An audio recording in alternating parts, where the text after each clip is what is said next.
out for a little bit while some people show up before we hit start. Not that we need to.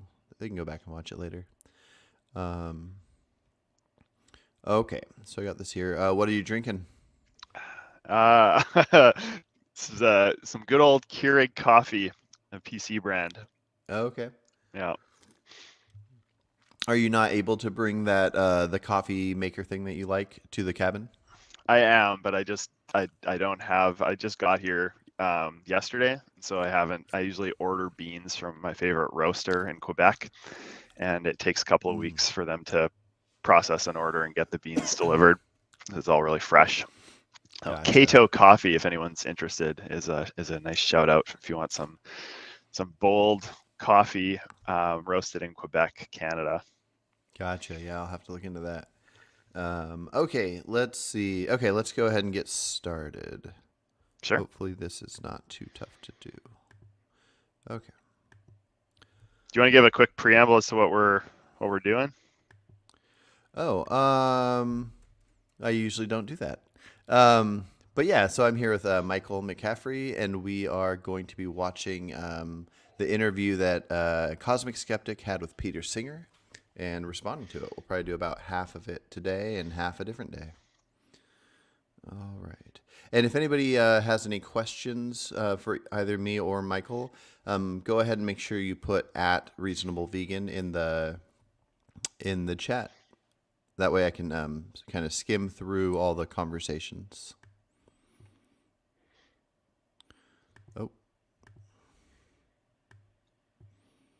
100 books and podcasts, each in around 15 minutes. You could become more articulate, more knowledgeable about world events and history, a better communicator. Much of the wisdom required for doing such things can be found in books. But we're busy people, and we don't always have time to read all of the books that we would like to. That's where Blinkist can help. For example, one of Peter Singer's books, The Life You Can Save, is available on Skip past Blinkist. the ads. Yeah. Peter Singer, thank you so There we much go. for being here. We're anesthesiologists, surgeons, emergency medicine physicians. I'm very happy to be with you, Alex. I'm looking forward to talking today. You're reissuing Animal Liberation, which many people see as one of the most, if not the most important work in the history, or at least the recent history of animal ethics. First published in 1979, and then I think reissued in 95. I've had a chance to read through the revised edition, Animal Liberation Now, and I noticed that a few things had changed in the introductory chapter, putting forward the ethical case for our moral consideration of animals. I noticed that some arguments had been adapted, some redacted entirely, it seemed. I wondered, what is it that made you feel now was the time to update this volume? Well, in fact, it hadn't been updated since 1990. I think the 95 reissue was something that came out with a new preface, maybe, but the text itself was written before 1990. So if you looked at, for example, the experiments I describe in the chapter on experiments on animals, they would all be from 1989 or earlier. And clearly, 33 years after that, that's becoming a bit irrelevant if somebody wants to say, well, are we still doing bad things to animals in labs? And the same is true, perhaps in some more subtle changes with factory farming, that things have moved on, in some cases slightly for the better, in some cases definitely for the worse. And so it's no good, talking to people about how animals were treated in factory farms in 1989 or earlier. That's not really relevant. So I wanted to bring that up to date. Plus, there has been quite a lot of philosophical discussion about a range of issues.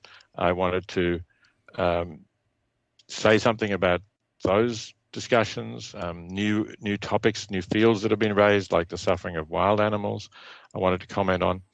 And finally, a lot of people ask me, well, has there been progress since the original edition of Animal Liberation came out? What do you feel? Do you think you've achieved something? And that's a bit of a complex story, but I did want to say something about what has happened and what has not happened during that period.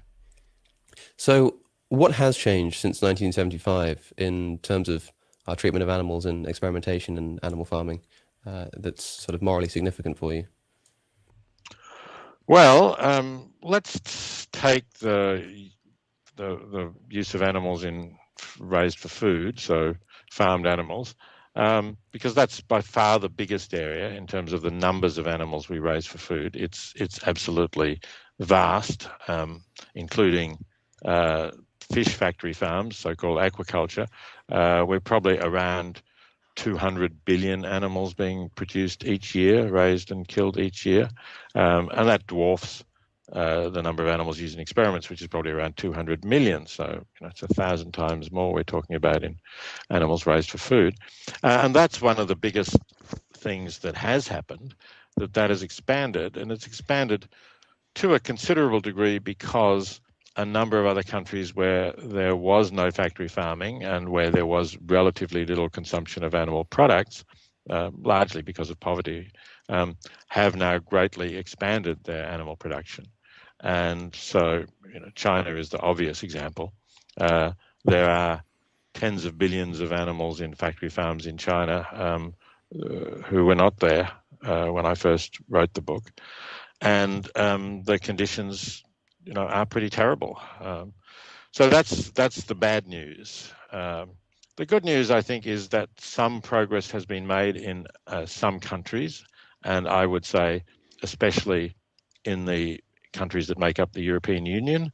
And I would include the United Kingdom, although it's no longer part of the European Union, but generally they have maintained the laws about raising animals that existed when they were in the European Union. So that they're positives. Some of the things that I described in the first edition, like the standard very small battery cages, the wire cages for hens, or the individual stalls for veal calves or for sows that prevented them really, walking more than a single step and stopped them turning around. The stalls were too narrow for them to turn around. They're no longer legal in the European Union. But in the United States, for example, most of those things still are legal, generally, with the exception of a few states like California that have also followed the practices of the European Union to some extent and prohibited those practices. But most of the United States, and especially the states where most of the farmed animals are raised, don't have those laws protecting animals.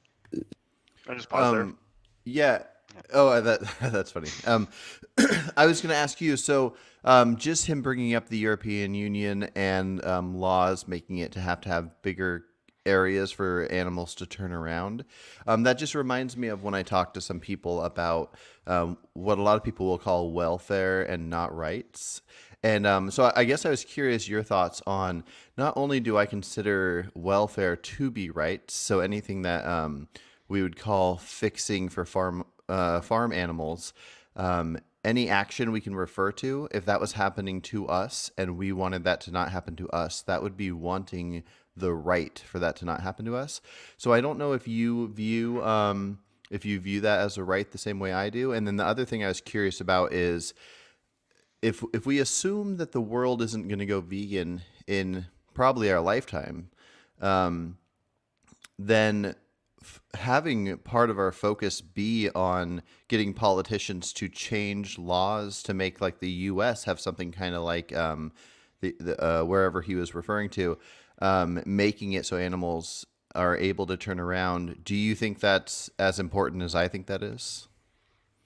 Yeah. So on the first question, is welfare a right? I think welfare is a subset of rights. I think that it is one of several rights that we should concern ourselves with. And the way I would determine which rights are relevant is similar to what you said. You said, what rights would we want protected? I think it's, what rights would we want protected if we were living in the animal's body, essentially, with the animal's brain. So it's like, in that sense, I could see wanting my right to life protected, but I probably wouldn't care so much about my right to privacy or my right to have my likeness used after my death or something like that. Mm-hmm. If I was an animal, go for it. You can use those things. Mm-hmm. So I think certain rights should be considered, and it shouldn't necessarily be exactly the same for humans as it is for animals, but we should give consideration to what are the relevant rights for animals, and then protect all of those rights, of which welfare would be certainly a very important one.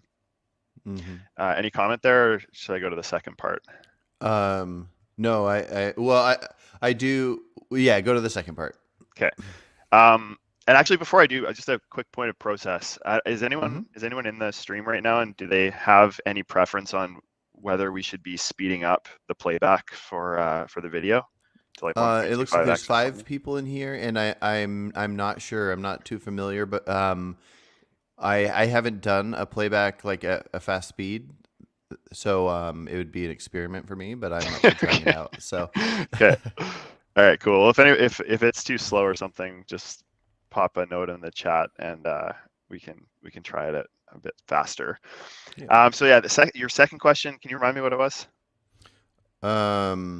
Advocating for policy for cages, bigger cages or something? Yeah. A lot of people seem to not care. Like, I guess that was the example I was going to bring up, so I'll ask this anyways. I don't know if you saw the video I did where I talked to this lady, and I brought up, instead of focusing on issues we currently have, I brought up a hypothetical of what if farmers could cut off the legs of cows, cauterize the legs, put the cows on shelves to make room for them, and fatten them up on a shelf. But its entire life, it's awake and aware, and it's miserable because it's not walking around. Would this be something to focus on? And she said, no. Anything that we can do to animals, if we're going to kill them at the end, then the animals wouldn't care if we fought for their rights to be comfortable or have legs. And we just need to focus on total liberation. Anything in between doesn't matter. And so I guess I was curious what your thoughts would be on that leg situation, but it goes right into this, which is, if we can see a future of an unlikely world going vegan, wouldn't we want to put a bunch of our efforts into fighting for the well-being of the animals that are going to die anyways? Yeah, totally. I completely disagree with that person's assessment of your hypothetical there. And I would just, the way I would evaluate that is just put myself in that position. It's like, if I was a cow and you face me with, like, how would you like humans to advocate for you right now? Given that in your lifetime, it's very unlikely that anything will change with respect to your ability to like be a free cow or something, or your children will be free. It's probably not going to happen. But there's a 25% chance that we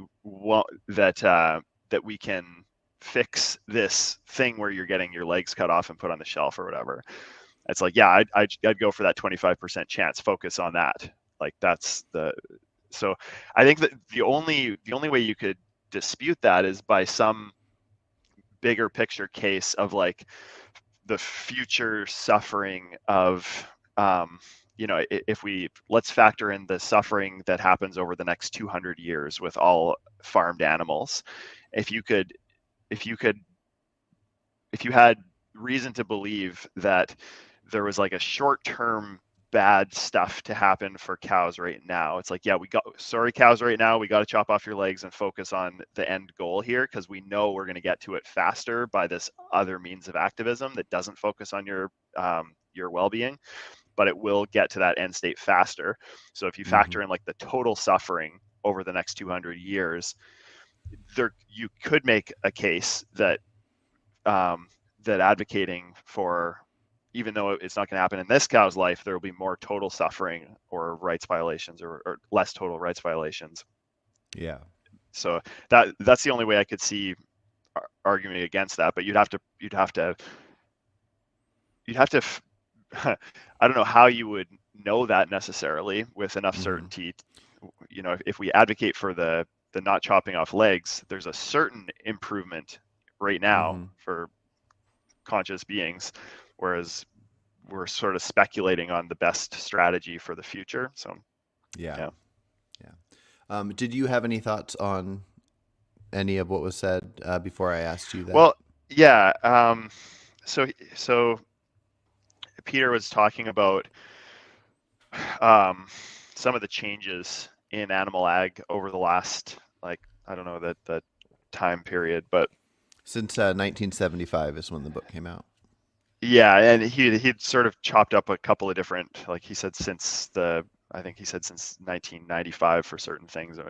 Yeah, so I think they're mostly focusing on what's happening in Europe. I was wondering if there's anything specific in the U.S. that you wanted to comment on. I know, like in Canada, for example, where I live, like gestation crate. There's this huge like gestation crate thing that the government was essentially going to be phasing them out, ending. I think it was like it was either 2024 or 2025 was when they were supposed to be complete. There was like a 5-year phase out period, and then industry sort of pushed back hard enough such that that was extended from the 2025 deadline to now a 5-year phase out ending in 2029. So that's just one example of how, if there was enough pressure coming from the other side, I believe, like from, your case is always like, we want to get meat eaters on our side for welfarist kind of pushes.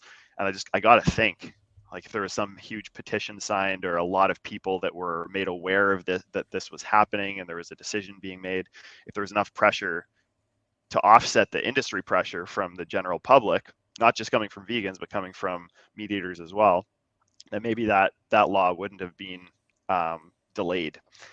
And that's, major. I don't know the numbers off the top of my head, but we're talking like millions of pigs that, have a substantial improvement to their life over that 5-year period. Yeah, definitely. And it reminds me of a video I watched yesterday. A friend of mine that does street outreach, he had this conversation with this lady on the street. I think her family had a farm. Anyways, it was a pretty nice back and forth conversation. But by the end, the lady said something about, I'm not going to stop eating meat, but I got to get going. And he very nicely, because he's a calm guy, said, okay, I just want you to remember that you are an animal abuser. Have a good day. And then and then she left, and I was just thinking, if people already hate vegans, if you have a conversation with a vegan on the street and they're the nicest, like, Earthling Ed type person, and then you go home and you're talking to your friends, you're like, oh man, I used to think vegans were horrible, but I talked to this one, he's really nice. Like, you have that seed in your head. But if you go home and be like, oh, one of those stupid vegans told me I was an abuser. And I just imagine that, yeah, if there was this push of, hey, our country wants to put through this rule that you can't, like, lock these pregnant pigs in this tiny cage, isn't that worth fighting for? I think that would help the cause more than calling somebody an abuser. And so, yeah, just on that example, I think, like, the efficacy of a statement like that comes down to the rapport you've built with that person as well. Like, if it was sort of a confrontational discussion and you were leaving maybe even on shaky ground before you said anything, probably not going to help your case by saying that. But if they felt like they learned something, or they're like, oh man, yeah, I didn't realize what, that this was happening and all that. And it's like, I think that a statement like that can create more urgency in somebody's mind if you've established rapport to a sufficient degree. Interesting, yeah. So I think it could come down to case by case, but it's an interesting point. The person, yeah, like, think about what's going to happen next with that person, and what's the thing you can say that'll best influence, the next step that they can take. Yeah. All right, here we go. Let's do it. So, of course, it's good news to hear of the improvement of conditions for animals on factory farms. But there are, I think there are sort of two directions in which your views on animals could potentially be criticized. One is from the side that says that, animals don't have moral worth. We should be able to eat them and treat them as we please. But there's also a side that is a more rights-based, absolutist liberation approach that will say that celebrating things like larger cages, when really what we're after is no cages at all, is potentially mistaken. I'm sure you've come across this criticism, but I wonder what you think of that, what you think the effect might be of saying, look, here are some great improvements in animal farming. Now, pigs can't be kept in cages so small they can't be turned around. They can't turn around, but they can still be kept in cages. And by saying that, we've made such tremendous strides, at least in the EU, in terms of animal welfare, do you think this might have an effect on convincing people to empty the cages altogether, because they're sort of lulled into a sense that actually our treatment of animals isn't that bad anymore? Can you actually pause before? Well, firstly, let me Peter say answers that, here? you said tremendous. I don't think he actually answers this super directly, so I just want to respond sort of to Alex's point there, which is, tell me if you agree with this is what he was saying, but he said by creating welfare improvements, and maybe this wasn't his main point, but it's sort of an entailment of his point. By creating these welfare improvements, are we creating less urgency? Are we lulled into a sense of feeling that like, it's not so bad for the animals anymore, so maybe we don't need to take any further action and create a vegan world, for example? I think that's, if not the main point he was making, it's certainly an entailment of what he said, and I find that just an absurd way to think about this. It's like, like if you just flip that to the opposite, it's like the reductio would be creating worse conditions for animals right now to increase the motivation to get to that vegan world faster, which just seems so I agree odd. with you completely. And I know the majority of people that I talk with on my channel don't agree, so please don't be offended. But yes, it's absurd. It's completely absurd. And it's based on one idea alone. And me not having knowledge of what's in the mind of every human, I could be wrong. But the only way that what he said makes sense would be if the majority of humans are so dumb that when they see something bad, instead of wanting something slightly better, they would jump to the end goal. And obviously they're not doing that because they're the people that are not vegan. And so I find it absurd, and I think he knows it. I think a lot of the questions Alex is asking here are questions for the people that attacked him.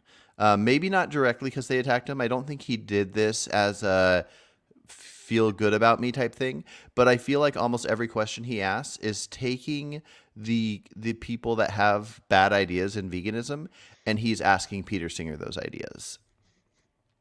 Because that's the thing. If a pig can't turn around and it looks so depressing that you could try to talk people into don't eat animals at all, and you have this depressing thing to show them, and that works. But if the idea that if you make their lives less miserable, that somebody will go, oh, I don't want to stop eating meat because they're less miserable. If you don't have a good argument that to convince somebody, then you don't, or they're not convincible. If you improve the well-being of farm animals by 50%, and that makes people go, oh, that's good enough. If the other 50%, their lives and whatever else there is, if you can't come up with an argument for why their lives shouldn't be taken, then that just means you don't have an argument. It doesn't mean that you should make animals suffer to create an argument. Totally. Yeah. Okay. Yeah. And I can't remember how he responds, so I'm curious to see. Let's go. Tremendous improvements. I didn't say tremendous improvements. I said there have been some improvements. So I'm not celebrating these as huge successes. I do think they're improvements. I think they give many millions of animals, and including the laying hens. We're talking about hundreds of millions of animals, somewhat better lives. But it's quite true that they can still be kept in cages. They're not always kept in cages. One of the advantages of these improvements is that it raises the cost of producing the animals or their eggs, whatever it might be, not very greatly, but to a small amount. And therefore, some farmers may say, well, given that we can only keep them in larger cages, we might not keep them in cages at all. And the other thing about the cost being raised is that some people may therefore decide to buy fewer of those products, or they may decide not to buy them at all and to move to a plant-based diet. And when we get plant-based foods competing with animal products, then price is going to be relevant. At the moment, those plant-based foods are not really competing economically with the cheaper end of animal products. But if we can improve welfare conditions, then they'll have a better chance of competing, because the Pause for a price of those second. animal products will go up. So Just a really quick point on Mm-hmm. this. I don't think he's wrong about that, but I think it's sort of irrelevant to the larger point here. It's like the reason that welfare improvements are good isn't because it, increases the cost, or increases the cost of animal products, and therefore like adjusts the supply demand curve such that more people will eat plant-based food. Like that's not the reason it's good. The reason welfare improvements are good is because it helps the animals that are experiencing that. And I think like maybe that comes down to just a fundamental disagreement between Peter's underlying like moral framework and mine. Like I think he claims to be a utilitarian and a consequentialist, which the way he would evaluate all actions is based on the total utility or the total consequences that are entailed from taking that action. So yeah, anyway, we can talk about that more when he brings it up, but I just wanted to point out, like, that's not the reason when we're talking about, at least I think you and I, when we're talking about we want to see improved welfare for animals that are being factory farmed, we don't want it because it's going to increase supply and demand and make people, make it more expensive. And like it's a nice benefit of it, but it's like not the main reason. Well, I like to give people the benefit of the doubt and assume the best I can. And so I just assumed that he was feeling this is an added benefit and didn't word it well. But I think it's an added benefit that, like, yeah, if you make cages have to be bigger, and then therefore the animals have better welfare, but then also because the cages are bigger, the farmer has less animals, so they have to charge more for the meat, then that helps as well. Sure. I mean, it's like, if it was the case that it was the other way, though, would we still advocate for the welfare improvements? Like, I think we still would. It's like, even if the welfare improvements made it cheaper to produce and more likely for people to be able to afford animal products, like, I would still want the welfare. Oh, yes, definitely. And one thing I thought of, because I think people have a hard time picturing it well, because it's funny because it goes hand in hand with people that eat animals. If they could see into slaughterhouses, they would stop. But vegans, if they could see into slaughterhouses, they would stop being anti-welfare. I really think that they just aren't picturing it well. So picture it with a human. Picture that you have that a government is able to, and they take all the homeless people that can't get jobs, and they put them in some kind of a shelter, and the shelter's really bad. They don't have heating, they don't have AC. It's just like constantly like the shelter barely does anything, but it's better than being out on the street. And then you have like a very minimal amount of food stamps or something like that. If somebody wants those people to at very least be in a certain final home with certain warmth or something, and a certain amount of food, you don't say, okay, they're going to come in and remove the lead paint from this house to make the, I don't know how all that works, but to make these people not breathing in lead or whatever. You don't go, no. If you do that, then people are going to think these people are well off and they're not going to fight for more rights. Let's let them breathe in more lead, and then their grandchildren will have freedom. It's I just don't get it. Yeah. Well, so, okay. Can I take just a second here? You can do whatever you want. Sorry, one sec here. It's giving me tips. I'm trying to share a screen. Okay, yeah. And then after you do that, there's a question in chat that I'm going to ask. Okay, cool. Entire screen. All right. So I think it's going to pop up on your thing. You'll have to push it to the main window. Oh, yeah, there we go. Add to stream. There we go. So, okay, so this is essentially, we've talked about this a couple of times. I don't know if we've actually talked about this on stream, but this is the I want to name it like the activism efficacy syllogism or argument or something like that. And it basically, it goes, there's three premises, P1, P2, and then a conclusion, P3. And so I'm gonna read it out, and then I'll write it down in a simpler form. But so P1, first premise, if it is the case that the efficacy of progressive activism, that just means like step by step, that's sort of how I'm defining that.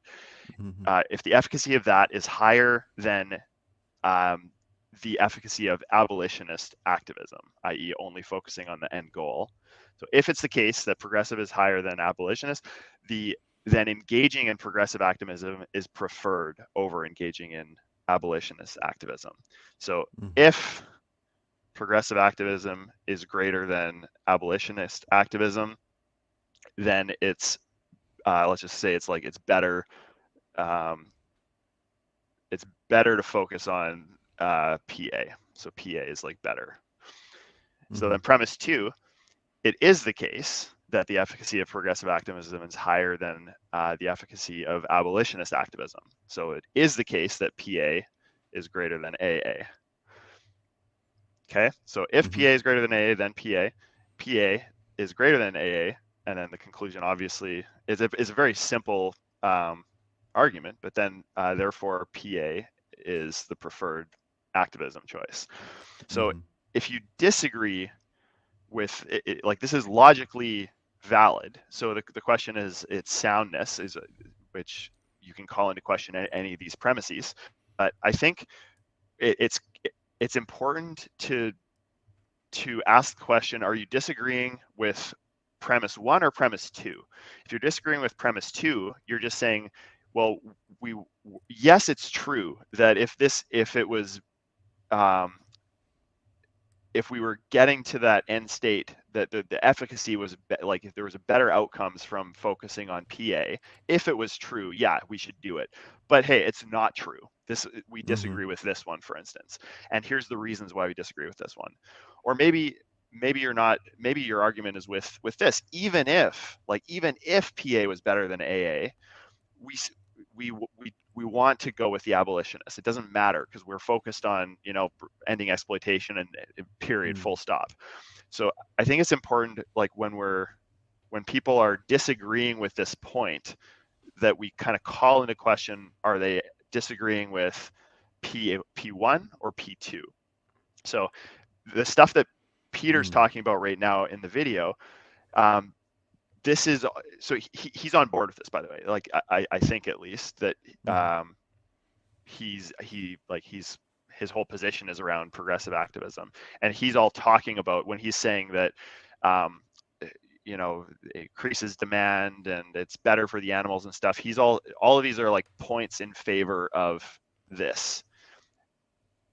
So yeah, that was my point. You can for sure. And in talking to people, they claim that they're in favor of P1, but that P2 is inaccurate. So even to the extreme with the lady I talked to about the cutting off of the cow legs, what her claim is that even if we allow cow legs to be cut off now and for the foreseeable future, that she thinks that it is likely that if we focus on letting cows have their legs, then that's going to push the total abolition so far into the future. Now, I don't think I've heard a good argument for that, but that seems to be the claim by everyone. One of the biggest claims I hear, and this is a very popular thing in the vegan community, at least online or on YouTube, is that welfare ideas have been around for 200 years, and what we have now is worse than what we had then. And I think I don't think that's a fair argument, because what we have now being as bad as it is due to figuring out the commercial benefit of using factory farms to their extreme, using as much room as possible. That is just due to innovation, and it's not due to welfarist approaches 200 years ago not working. So how good of an argument do you think somebody needs to have to focus on AA versus PA? I don't think they necessarily need to have a good argument. I think they just need to be convinced of it. like for Mhm. hopefully for good reasons. But because efficacy is another kind of word that has to be defined, and I think people could have a different definition of it. Is it the total suffering over the next 200 years? Is that what we mean by efficacy? Which one will reduce it more, or which one will reduce the most rights violations, or is it or how else? Like maybe it's just which one gets to that end state faster. Maybe that's how you define efficacy, is how do we get to that end state? I still think there's a case that maybe the progressive activism could get us there faster, even if that is the bar for efficacy. But yeah, so you gotta like define what criteria you're using for efficacy, which I think you can do individually. Like I think you can apply the syllogism regardless of your definition and see if the premises hold up. But yeah, I think that if somebody has a reason to believe that one is better than the other, it would be a good test, like for that person, if you just built it into the hypothetical. Like, hey, like how do you define efficacy in this case? Well, like it's getting to the end goal the fastest. Okay, cool. So full abolition is what we mean by efficacy. So what if it was the case that progressive activism would actually get us there faster, and focusing on the cow leg advocacy or activism would actually get us to that end state faster? Then how would you focus your activism? I would be curious to hear what that person would think, but you got to think, for them to be logically consistent, they would need to say progressive activism. Yeah. Speaking of that, so this first question that I think we both should answer is, if you had to pick a single practice in the animal agriculture industry to be abolished, what would it be? Cool. I don't know how detailed of single practice it would have to be, but I think in general, the most reasonable thing to outlaw would be just the dairy industry completely. I think even if we continue to eat animals, the forced pregnancy, the removing the cow from the mother, and then the taking the milk instead of the calf having it. That's probably what I would do if I could snap my fingers and change one thing. Yeah, there's like two ways to think about this. One is like the factoring in the number of animals that are having the bad thing against them, and the other one is just the severity on a per animal basis. Mm-hmm. On the per animal basis one, like, oh my gosh, I would, off the top of my head, probably say something like what they do to pigs to prevent cannibalization, and like things like that, like the cutting off the tail, ripping off the genitals, like the cutting, like clipping the teeth. Sure. That was my next one. If choosing the entire dairy industry was not acceptable, it would be the pig one, and you would have to include the amount of pigs that could be in one area, because the reason, the argument for cutting the teeth and the tails is for the animal's benefit, and so I think since that would have to go. I don't think that's the case. Yeah, well, I think that's what. Yeah. Oh, yeah. It's probably because of the cannibalizing of the tails leads to infections, and then the pigs die off. So yeah, they care about the product. But some people would argue that it's for their own good. But yeah. I think that would be the first thing that has to go, because I mean, cutting off the beaks is bad of chickens, but not compared to cutting off teeth and tails. So yeah, my aside from the dairy industry, my first would be probably the pig teeth and tails. My second might be, and I need to learn a little more about this, would be filling chickens with so many hormones to grow them faster to the point where their legs break out from under them and they're just sitting there and can't move.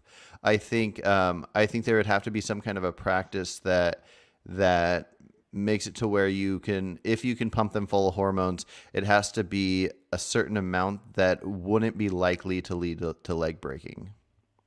Yeah.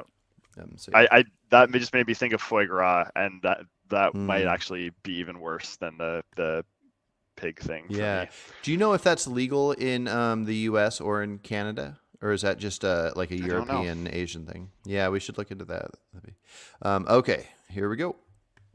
So that's the first part of my answer, that I do think that this helps economically to replace these animal products. The second part of my answer is that I think it actually disregards the interests of animals to say we should not work for improvements in their welfare, because what we want is the abolition of animal exploitation, full stop. Now, of course, I want the abolition of animal exploitation, full stop, too.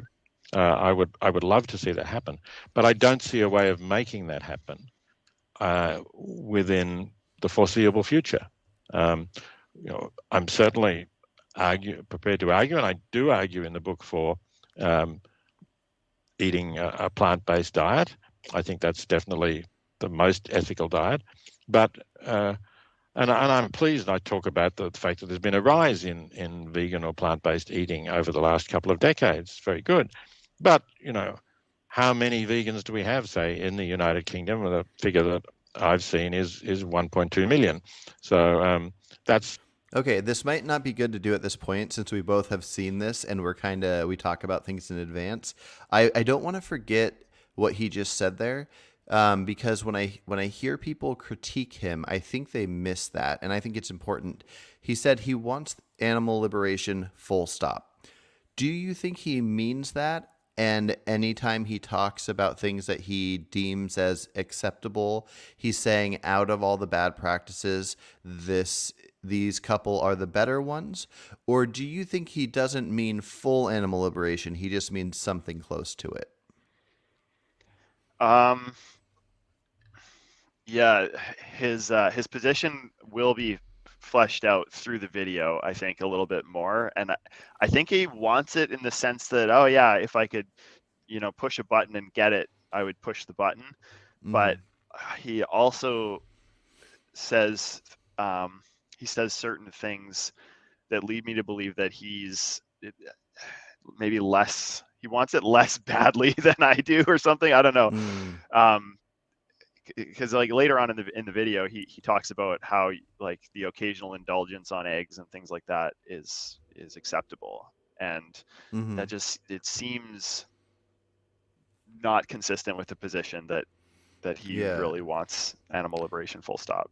Yeah. It just makes me wonder if because something being acceptable, if we removed all the things that people view as acceptable, for example, I don't think people should own pets. But within a conversation, I would likely say something that seems like I'm in favor of you owning your dog. If I had to guess out of all the humans I know who's probably best with their pets, you're probably one of them. And I wouldn't forcefully remove your dog from your hands, even though, full stop, I don't think humans should have cats or dogs. So I give him the benefit of the doubt of I think that no matter what he says in this video, that he wants that. And that the rest is just philosophizing of what isn't that bad compared to other things. Yeah, can we actually maybe put a pin on that, because later in this, he brings up his main point. I think against that is the you can do no harm as long, or what is it? You can do no harm as long as you're not leaving someone worse off than they would have otherwise been. A good point, because I don't agree with. Yeah. So let's pick that back up when he brings that up. For sure. Terrific. It's a huge improvement over when the book was first appeared, when probably it was in the hundreds or definitely in the thousands, not tens of thousands. So that's great, but it's still a small percentage of the population, and it still means that most Britons are eating animal products, and they are eating factory farmed animal products. And I don't see that just calling for the abolition of animal exploitation is going to lead to that glorious day when there are no animal products produced or consumed, within the next 20 or 30 years. So you're going to have generation after generation of these animals living in horrible conditions, and those people who say we shouldn't work for improvements are essentially condemning them to those horrible conditions for many years to come, without any real basis, I think, or any real evidence for saying that we will improve the prospects of abolishing animal exploitation if we set ourselves against working for any kinds of improvements. I don't see that that's going to work at all. And in fact, if you look at the countries that have the largest numbers of vegans, they're also countries that have better animal welfare policies. Again, like the United Kingdom, like some of the countries of the European Union, they have significantly higher proportions of people who are not buying animal products at all than many of the other countries that have terrible conditions and no animal welfare laws. I think for many people it might be something of a point of principle that advocating for improvements in the conditions of animal welfare seems to be an implicit condoning of the fact that they're being exploited at all. Now, I would imagine you wouldn't see it that way, but for example, you can imagine a time in which human beings were being sold as property and exploited and kept in horrible conditions, and being an advocate for better conditions on the slave ships. It's an example that we commonly hear. Do you think that the Peter Singer of the sort of 18th century might have been as open to that kind of approach to solving the problem of slavery? If you say, well, we're not going to get rid of this problem for, another sort of 100 years or so, and in the meantime, we may as well advocate for better conditions. Don't you think there's sort of something a bit undignified about advocating for better conditions of exploited people when the only conditions we should be in favor of them experiencing is no exploitation at all? This is the biggest I think it cringe really of the depends video. on the prospects of. What's that? This is for me the biggest cringe of the entire video is his response here. Oh, gotcha. I can't remember it, so I'll hit play, and then afterwards I'll make my comments on the slave thing. Getting to no exploitation at all within a foreseeable time frame, and I think that human slavery was very different from animal exploitation, or animal slavery, which is also what it is, because it was something of a new thing in it. If we're talking about the slave trade, that is the trade in African slaves crossed to the United States and the Caribbean and some British possessions before the British abolished the slave trade. Then we're talking about something which hadn't been going for very long, which was a sort of innovation, which was not allowed in the United Kingdom, for example. I mean, slavery itself was said to be illegal, and so it was not true in the northern United States either. So it was not a universal practice by any means. Although certainly slavery has existed in various cultures, unfortunately for various times. But it was by no means a universally accepted practice, or even a practice accepted by a large majority of people in generally the same culture, people who spoke the same language and exchanged ideas with each other. Unfortunately, the exploitation of animals is still largely accepted by the great majority of people pretty much everywhere in the world. I guess there are some cultures, maybe Hindus who don't accept it, or Jains, but it is very largely accepted, and that's why I think it's much harder to get rid of actually than the human slave trade was. So that's one difference. Was that the part, or is there the next part? You can let him finish, and we can. Yeah. That I would see. If people say, nevertheless, on principle, we must not say that it's justified to exploit animals if they have better conditions, then we do have a deeper philosophical disagreement, because I am a consequentialist. That is, I judge what's right or wrong by its consequences, and particularly, more specifically, I'm a utilitarian, which means I'm concerned about the well-being of sentient beings, about reducing their suffering and increasing their happiness. And so I'm not going to take a stand on principle unless I believe that taking a stand on principle, or something that looks like principle, is actually going to have better consequences for all of those affected by it. And as I've already explained, I don't believe that saying we're not going to work for improved animal welfare in factory farms is going to have better consequences. On the contrary, I think it's going to have clearly worse consequences. All right. I like everything he said, so I'm curious to see Okay. what you didn't like. Okay. There's a lot to talk about here. How do I want to do this first? So, okay, maybe I'll just start with asking you since you agree with his point of view. It seems just so weird to me that he's saying he at first he said like the symmetry breaker between slavery and animal ag is that one is more universally accepted than the other. Mm-hmm. And then he goes on to give some examples of where slavery was accepted, like in the northern United States, and in some parts of the world it was illegal. But then in other parts of the world, he says, yeah, it was normalized culturally. So Mm-hmm. would his position on slavery have been completely the same as his position on animal ag? I was surprised that he didn't say what it was. I mean, mine is, and I'll explain that in a second. But I think what he's pointing out is that the Atlantic slave trade was this unique thing where before then everybody's slaves was their own people. Every country, every piece of land that had slaves, it was that culture's own people they had as slaves. So having the with innovation, having these boats that could go take people that certain people viewed as less than, and then sell them in an area.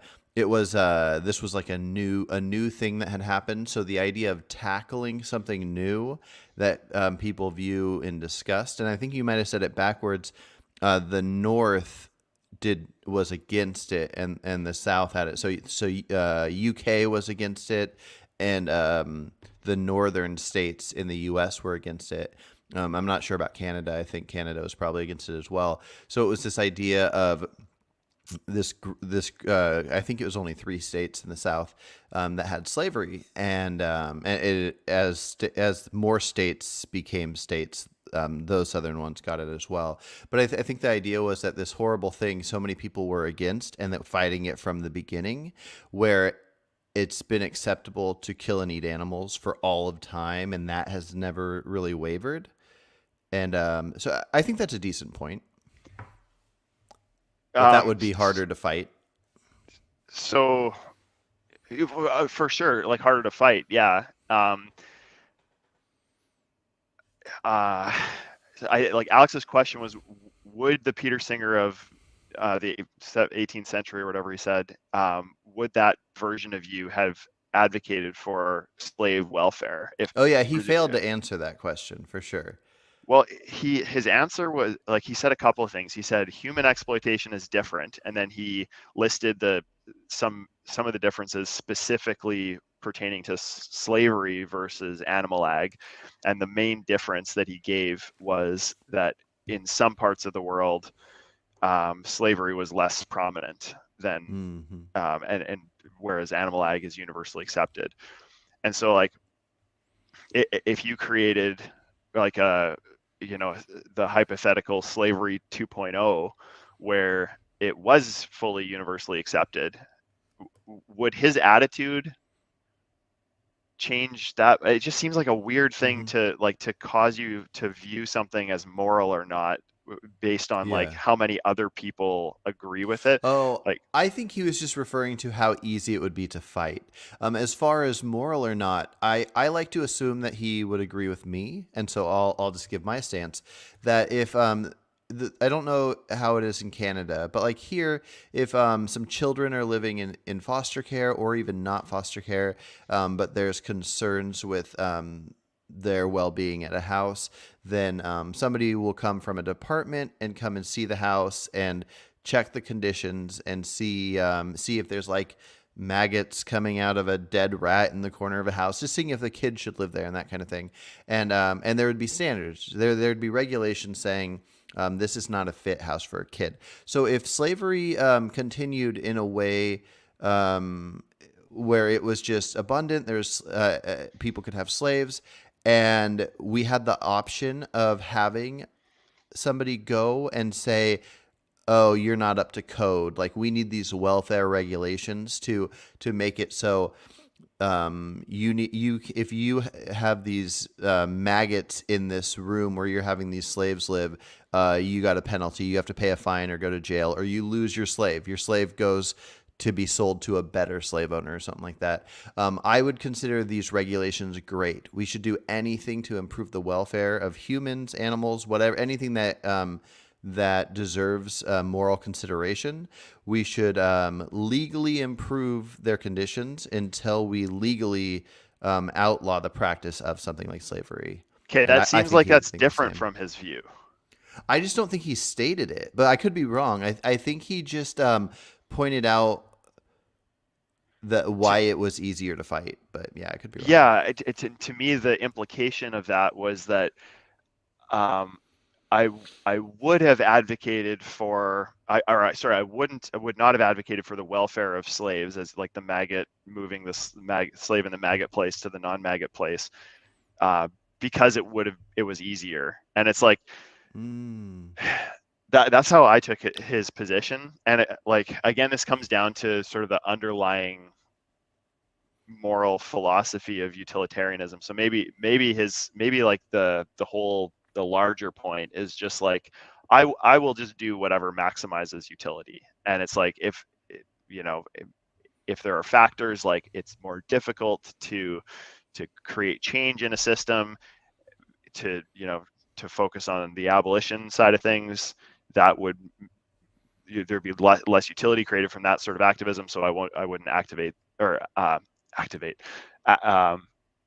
What's the verb of activism? I wouldn't be active. Advocate. Yeah, I wouldn't advocate for that.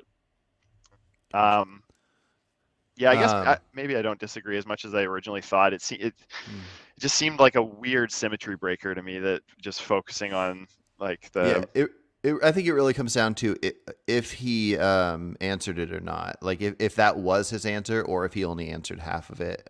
So yeah. Also, do you think there's a way to convince the world to understand what the word compare means? One of my least favorite things, no offense, Garuda in the chat, but one of my least favorite things when it comes to discussing anything, politics, philosophy, whatever, is if you compare things, somebody thinks it has to be a one-to-one. And they don't realize that when you're comparing a situation, you're just pointing out that there is a similarity. You could take the worst thing that has ever happened and something that doesn't matter at all, and point out the comparison. And so having people in chat say that you shouldn't compare animal stuff to slavery or Holocaust or whatever. Like, sure, I'm not a huge fan of the people that say the animal Holocaust is worse than the Jewish Holocaust or whatever. I don't care about worse or not. It's can we see similarities enough to have a conversation about it? And I don't know how to convince people what the word compare means. Yeah, and this is sort of what, like, the word symmetry breaker is a good one for anyone who doesn't know of it, to add to your sort of mental vocabulary as you're thinking about this. It's like, any analogy will eventually break down, but we give analogies to illustrate a point, a specific point about something. So the point about saying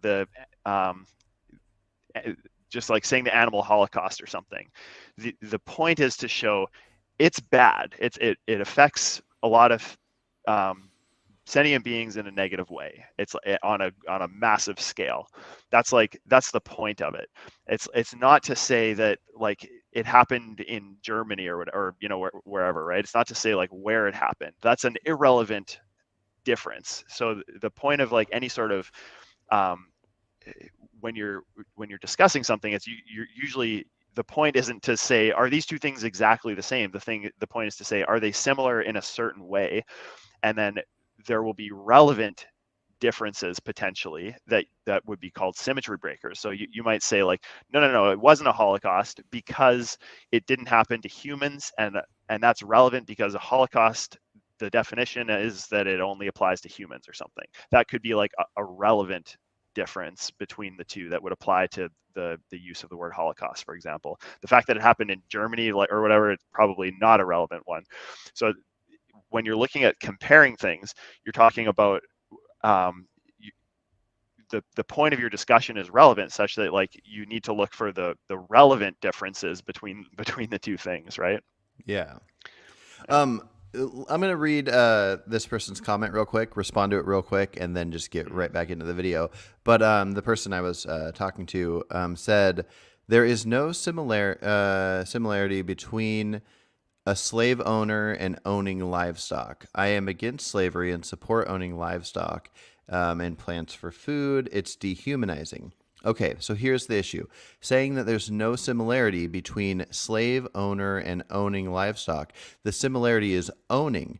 There's a similarity between owning a slave and me owning this cup. That's the similarity is owning. Now, the where there's not a similarity is the slave probably has a head, and unless we label something as a head on this cup does not have a head. So the similarities are the similarities, and then where there's no similarities, there's none. So between the slave and the cup, one's alive, one's not. Between the slave and the livestock, okay, so they're both alive. If you took something like if somebody had an oyster farm where it's not sentient, then there would not be the similarity of the sentience between the slave and the oyster. But if they had a pig, there would be the similarity. Again, it doesn't mean the pig is as important as a human. It doesn't mean that if you're against slavery, you have to be against eating animals. You could have various reasons for why you're in favor of it. But it doesn't mean there's not similarities. It does not mean that there aren't elements to compare. So, okay, here we go. And that's why I wouldn't want to take a stand just on principle, irrespective of the consequences. Can I actually hear you can I just do a described quick as drawing the to father illustrate of that? the. Yeah. Okay. I'm gonna try to do this on the fly because I haven't. Is it going to be on the same? Before. It's gonna be on the thing. Just bring it back up. Yeah. Okay. Yeah. So let's take the two things we're comparing, X and Y, and there's like, and then we just list out like all of the properties that are true of X and all the properties that are true of Y. So this, this could be things, if you, in your example of the oyster farm versus the pig farm, or yeah, well, I'll just use that for the example. It's like animal, right? Animal. Sentient, not sentient. Like, mass scale, whatever mass scale, like whatever all the things are for each one. So in some cases, like there will be similarities. So like this is the same as this. This is not the same as this. This is the same as this. And then there will, so what's another difference is like, I'll do one more difference is like these ones are live in water, let's say, or sorry, this live on land. Yes, maybe small and big, or and then yeah, live in water, small, big. So these are different also. But then there's a second layer of which ones are relevant. So I'll use maybe pink for this. So animal, I don't think that that's relevant to the case of like the point you're trying to make is like, is farming this good or not good? So the sentience to me is a very relevant feature, and it's a symmetry breaker between the two. So whereas like the live on land, live in water, it's like it's different, but it's not a symmetry breaker because it's an irrelevant difference between the two. So we're looking for things that are both a difference and a relevant feature. So like so I can't remember actually why I started doing this, but that was like sort of a way of by what you're doing in a comparison is you list out all of the properties that are true of something, and you can say which ones are the same, which ones are different, and then which ones are relevant to the reason that we're comparing these to say whether it's a good comparison or not. And if you can come up with a relevant difference, like in this case the sentience, that could be the symmetry breaker that says that an action is okay in one case, it's okay in this case, but not okay in this case. Yeah. No, those are good points, and I'll read the comment that just came in by Garuda to see if Garuda got anything from either of us. Making a human work for free is the same as raising a chicken for food. Vegan logic, not comparable. Okay, so I don't think we got through. But I mean, that's the thing. We're all different. We all have different ideas. And Garuda, I actually, even though a lot of people will call you a troll in here, I haven't seen that I don't think that's what you're doing here or in other cases. And you've said things that I agree with. And so, yeah, keep listening and we can all learn from each other. All right, here we go. Modern animal rights movement. Do you think that's something of a misnomer if, being a utilitarian, you're sort of looking at consequences and welfare of animals rather than something like a deontological right? I think it's something of a misnomer if I'm speaking to philosophers or people who are well educated in philosophy. And I know that your podcast does deal with philosophical questions quite a lot. And I expect that your listeners, therefore, particularly the regular ones, whether they've taken courses in philosophy or not, they've got through listening to your podcast some familiarity with these issues. So for them, I think to describe me as the father of the animal rights movement, they would say, how can a utilitarian be an animal rights advocate? But for the general public who simply describe the modern movement to improve the status of animals in a quite radical way, and going as far as saying we shouldn't be eating them, we shouldn't be doing many of the things that we do to them, many people just use the term the animal rights movement for that, and they don't specifically mean that this is a movement that is founded on the view that there are such things as intrinsic rights, either for humans or animals. They just mean, these are the people who are asking for a radical change in the moral status of animals. And I go along with that, of course. That is what I'm asking for. So in that popular sense, I don't mind being described as the father. Well, we've used the word Quick pause. exploitation a number of times now, and Sorry, maybe not super quick actually. And can you bring up the screen again? I'm just gonna just very as briefly as I can, just illustrate. So when we're While thinking you're about doing like this, I just wanted to apologize really quick because I don't know. I think I came across very negative to the Garuda person, and even though it blows my mind, this idea of the comparing thing, that's not the person I want to be. I don't want to be a person that says, okay, I'm going to read your thing. You clearly didn't learn from us. You're dumb. We all take things in at different times, different ways. Maybe me and Michael are wrong. And maybe you're wrong, and maybe you just don't know it now. Maybe you'll know it in the future. Maybe we'll know it in the future. So anyways, I apologize for sounding negative. Go on, Michael. No worries. So, okay, this is basically, I'm just going to illustrate Peter's moral system, and I think Alex is a utilitarian too. Is that right? Do you know? I think he's something like that, yeah. Okay, so if we plot just moral value on the y-axis here, and then we plot well-being,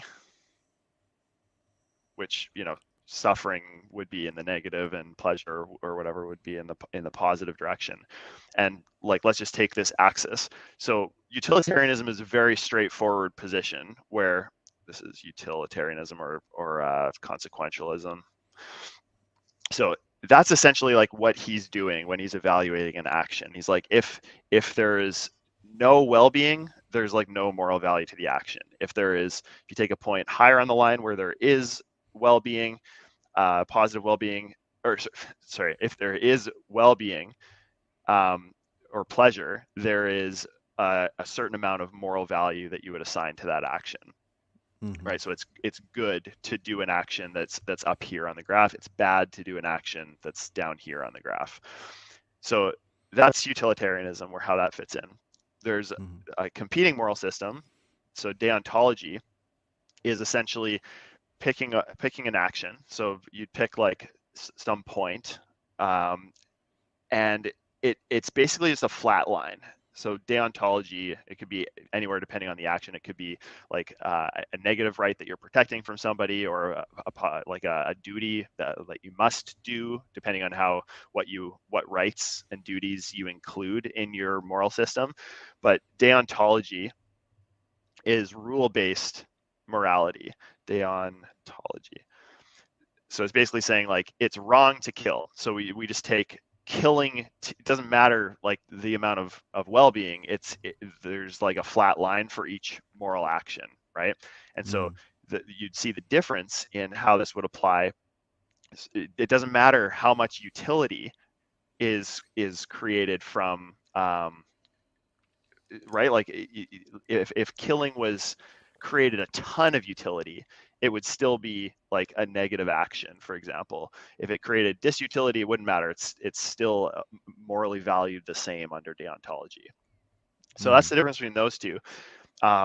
Where I sit on this, and I'd really love to hear your opinion on this after Carson, is a third line, which is it's called threshold deontology, and it's essentially what you're doing is it's deontology, but up to a certain threshold of utility. So it's like I still think I think killing is wrong, but if a certain amount of utility is achieved by killing, I'd be okay with it. So it's like killing. I'm going to say is wrong. So I'm drawing, at zero well-being created, I'm going to say no to killing. But like, let's say that it's going to save like 1 million lives or something. I might be convinced to kill somebody. And so let's say that point is somewhere like would pleasure ever factor in? To my moral system specifically, it can or for the cannot. threshold. Okay. It can be either. Like you could have pleasure factor in, or only suffering factor in, or only rights, only negative rights. I'm generally on the negative rights side of the threshold deontology kind of thing. It's like those factor in the most to me. But just okay. Well, I have a response, but I don't know if you had finished what you were saying. Yeah, I'll just finish the line essentially. So it basically plots like this, where it would be a similar line to the utilitarianism line, but shifted down to the degree that you value rights or protecting negative rights or whatever it is, right? Okay, before I say what I was going to say, Akash here says, the graph ignores the well-being that deontology provides. What are your thoughts on that? The graph ignores the well-being. Yeah, he's right. Deontology isn't focused on well-being. It's an irrelevant. Gotcha. Yeah. I think his point might be that that me and you are discussing that we care about the well-being as far as like of animal conditions and farms, but that we might be consider ourselves to follow deontology. And I think that the problem there is that our moral framework would be the deontology of no killing animals, but since they're being killed, then we care about the well-being. Maybe that's what he's getting at. Maybe. But so here's what I want to say about the threshold part. I agree with the negative rights, but not with the pleasure. I don't care about pleasure in any way aside from my own. But okay, so a problem I've seen with utilitarianism is if 5 men were to sexually assault, I'm not going to use the R word, a woman, and those 5 got so much pleasure that it outweighed the pain of the woman, that due to utilitarianism in a strict form, that would have to favor that action, right? And so then the issue I see with threshold deontology would be that that's not acceptable. But with the threshold, if you accept pleasure, then 10 million men sexually assaulting one woman, that much pleasure outweighs it. And you'd have to factor in how much negativity there is by 10 million with this one lady. But let's say they give her plenty of time in between or something, and and it's a lady that can live forever. But anyway, so what people will call me a utilitarian, and even though I'm very fascinated by philosophy, I don't usually get into the label, so I've never really countered it until now. But the idea of pleasure and pain and which one outweighs means nothing to me. When I care about something, whether it's humans or animals or whatever, I care about the suffering not happening, but I don't care if anybody. I think it's nice if somebody helps somebody out, but I don't, like, in any legal form or even a moral form, I don't care if anybody gives anybody pleasure or how that pleasure outweighs it. It's if you are causing unneeded suffering, I think that is wrong. So how would you classify me off whatever I just said, and ask whatever questions you need to? But how would you classify me Yeah. to humans and to animals? Um, so yeah, so you are you value negative, the minimization or removal or whatever of negative rights. So rights from something, so from pain, from death, from whatever, not rights to something, like to have pleasure, to experience, fun things and that sort of thing. You agree so far? Correct. Yeah. Yeah, I'm like I'm mostly in agreement there. I would put some value on pleasure, but almost in a different category. It's like such that it would I value it, but it almost no amount would ever allow for a negative rights violation, if that makes sense. So I would choose pleasure over not pleasure for anyone, but I wouldn't choose it if it entailed any sort of negative rights violation. That's where I'm currently at least with mine. But yes, so a question to clarify your moral system. So do you see yourself as more of a utilitarian or more of a like a threshold deontologist, where like is there could killing ever be justified? Like, okay, killing two to save one. Yeah, Or like, sorry, is there killing one to an save two. Yeah. outcome? Is there an outcome from a bad action that would make the bad action worth it? Well, let's even just say like killing one to save two. Yeah, no, I don't think. And I think even when we discussed it, there were a few ideas that you made me think that if we get into the trillions and there's some added details, I could get there. But no, I wouldn't kill one to save a billion. One to save a billion even. Okay, so you'd be Yeah. so like basically if we look at this, your bar would just be much lower, like much lower, right? But it seems like it's not pure deontology, because there is some threshold. It would just be how big is the threshold. So you're a threshold deontologist with a large skew to deontology and a preference for reducing negative rights violations. Yeah, and that's what I would think too. A couple people called me negative utilitarian in the comments, or at least deontologist for humans, negative utilitarian for animals.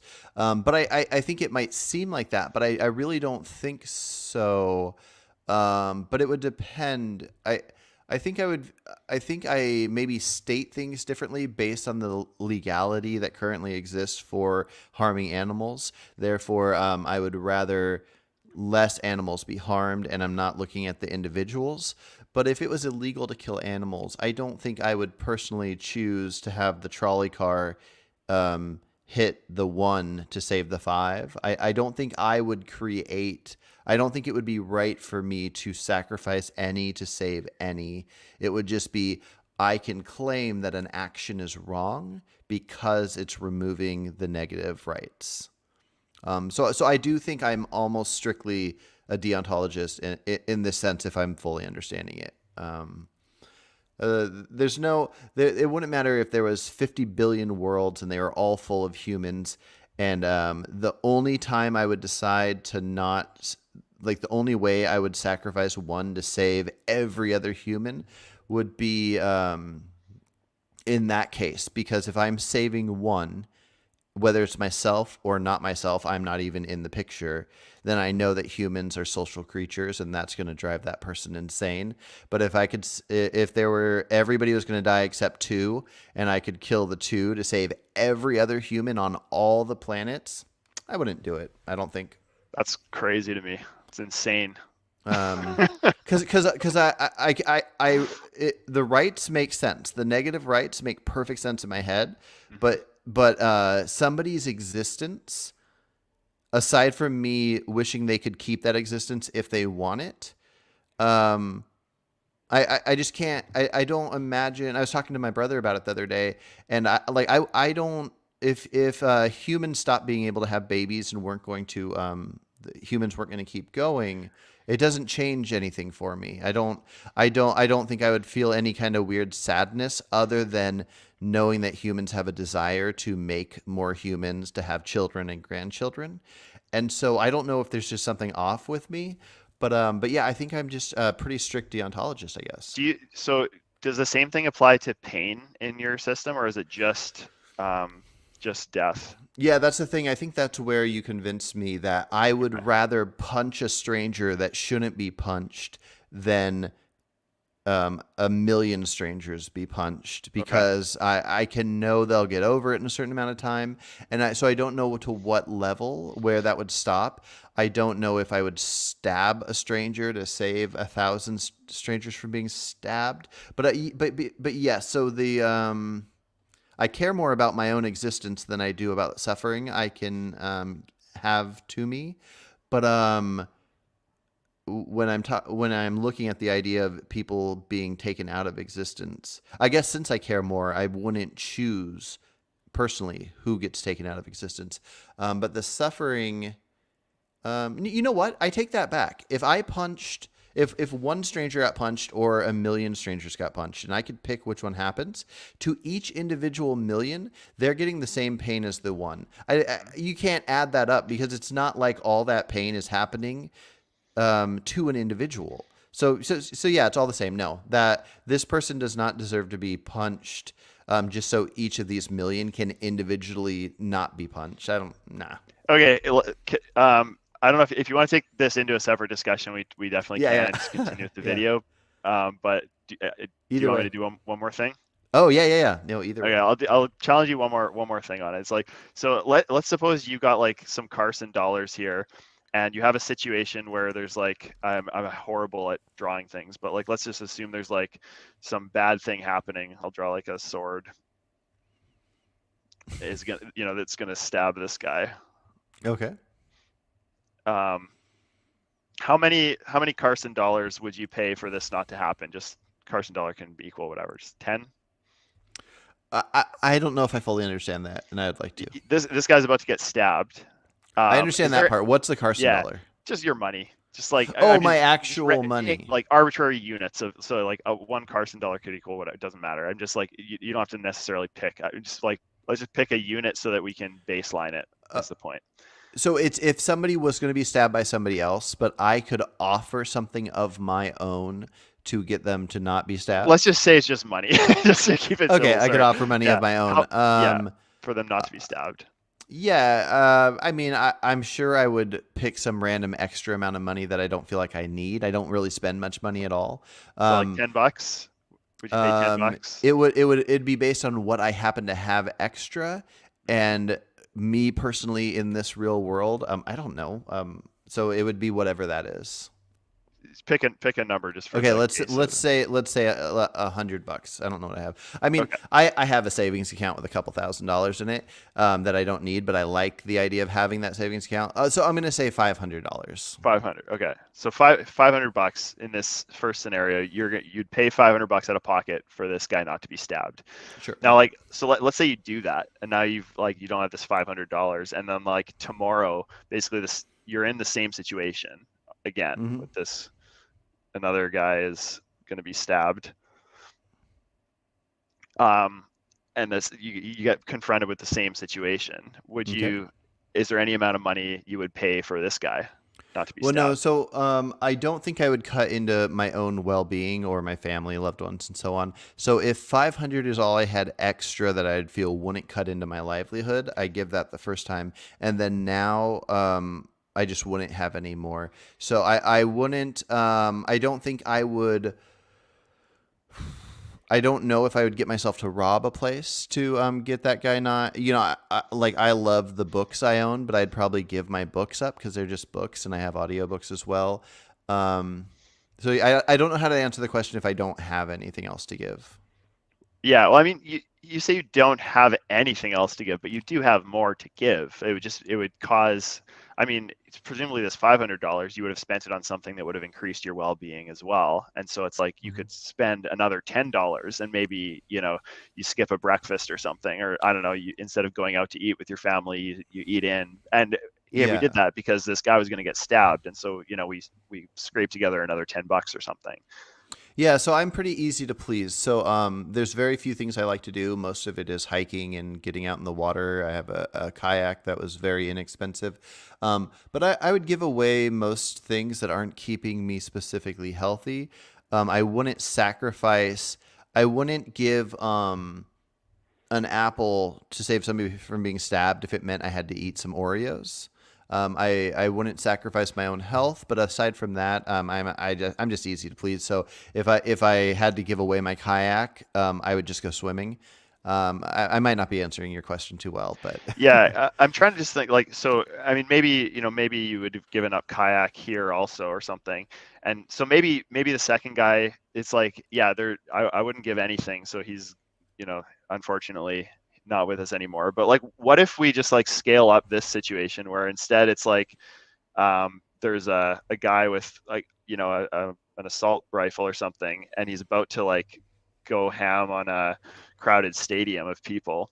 okay, we'll call them 5-year-olds to make it more emotional. Okay. Yeah, totally. So all these poor 5-year-olds, or it's an elementary school or whatever it is. These legless 5-year-olds. Yeah. They all look. It looks like women with. Oh no! Now that they have legs, they're not women anymore.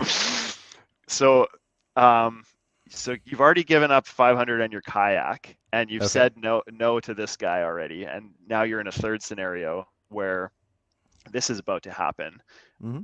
Are you in the same, like, no, sorry, everything I was going to give away, I already gave it? Like, if this guy was like, Carson, like anything else, literally, like, you wouldn't, there was no amount, like if it was another penny, if it was a, Yeah, I mean, again, depending on how extreme the thing is, like, so I wouldn't rob a bank to save somebody unless I thought like the authorities were going to say, we see why you did it and you can go free.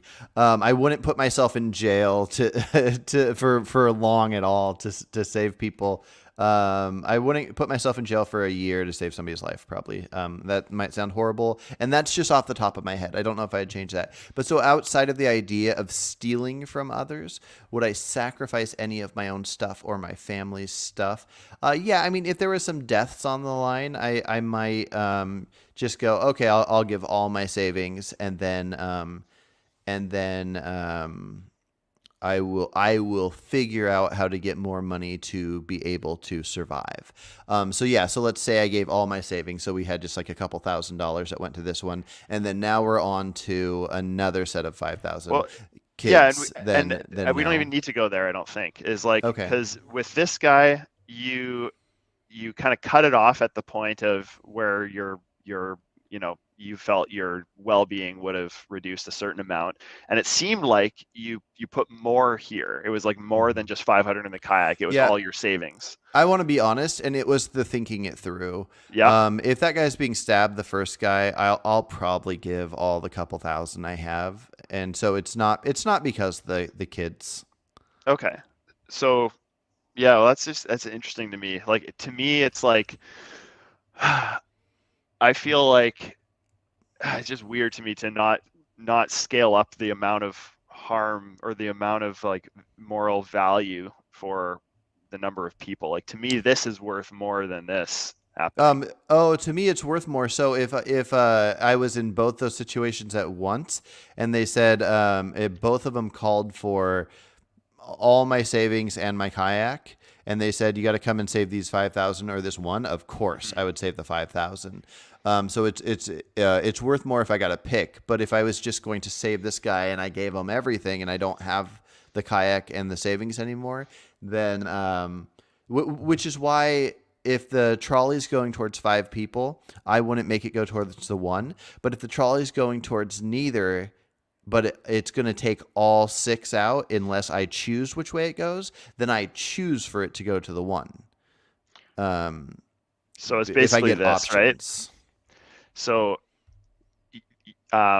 this is the guy, this is the children, and tying this back to your moral system, you're saying like the deontological rule of don't kill Mhm. is you value the 5,000 over the one, but it's like below, it's like it never approaches this rule. Like as much as this increases, scaled up, maybe there's another bar for like all like infinite people, infinite Mhm. deaths or whatever. It'll never reach the level of the rule. Like there's no threshold. Yeah. Okay, Yeah, because I don't think that's pretty close to deontology yeah. in that case. Okay. Yeah. Cool. Okay. Yeah. Oh, I had a thought and it disappeared. I guess it's okay. It disappeared. Cool. Okay. Yeah. I think that's where I'm at, and yeah, I like it. Now that more time has gone by, would you still sacrifice your wife for 10 million chickens? You got to bring that up on every stream. So, and I will remind you that it wasn't just a sacrifice. It was to free them from the. It wasn't like, Torture. who do I kill? It was to free them from a life of factory farming and Yeah. torture and death. Yeah. And I think it was 1 million chickens for your own life and 10 million for your wife. Has that Yeah. number changed at all?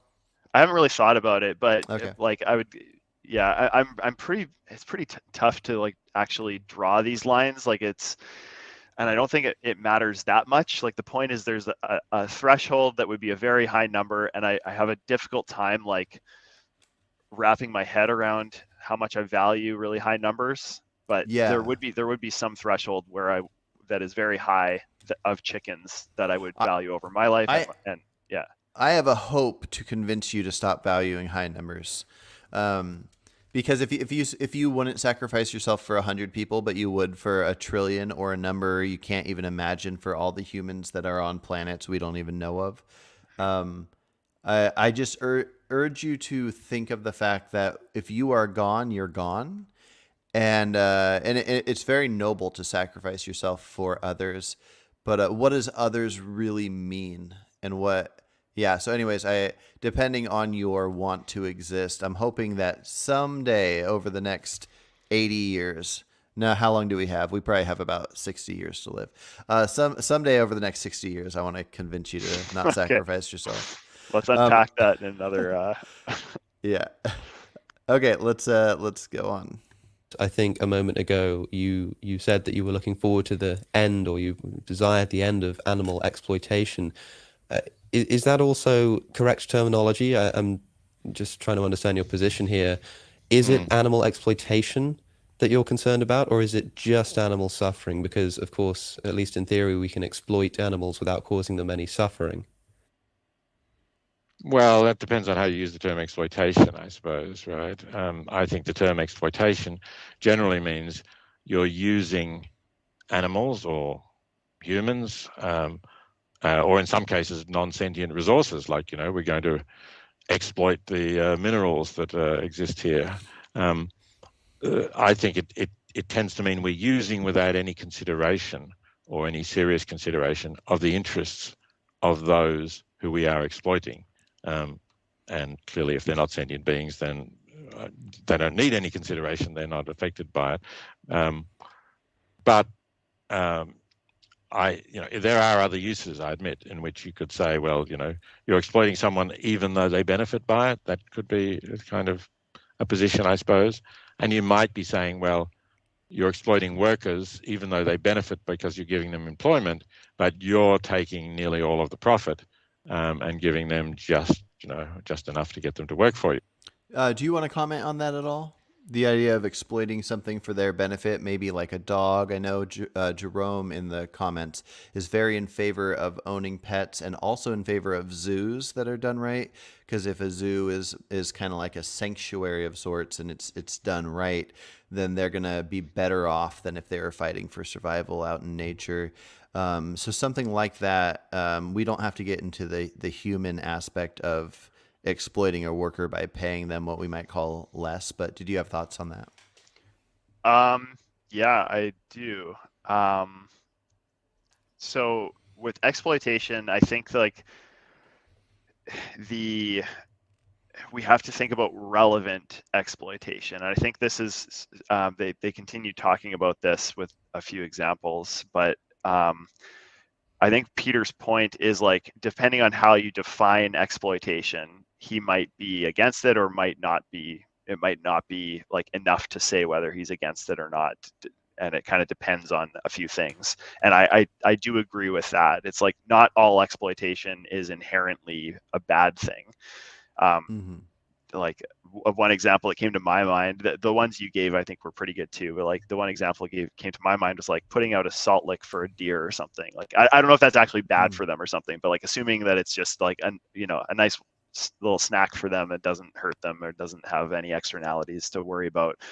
It's like, yeah, if I put a salt lick out in my backyard or something and I can like enjoy watching a deer come up, oh, it's kind of cool to see a deer, and they get to lick some salt. It's like I am technically exploiting that because I want to feel warm and fuzzy inside that I'm helping out a deer. I'm doing it for myself. I'm not doing it for, I'm doing it.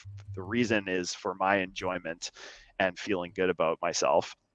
So, but I don't think that is a bad form of exploitation. Similarly, like paying, I don't know if we want to get into this, but like paying people, okay, let's leave the capitalism side out because that's maybe a whole. Well, here, let me read the definition really quick of exploitation to see if it changes anything.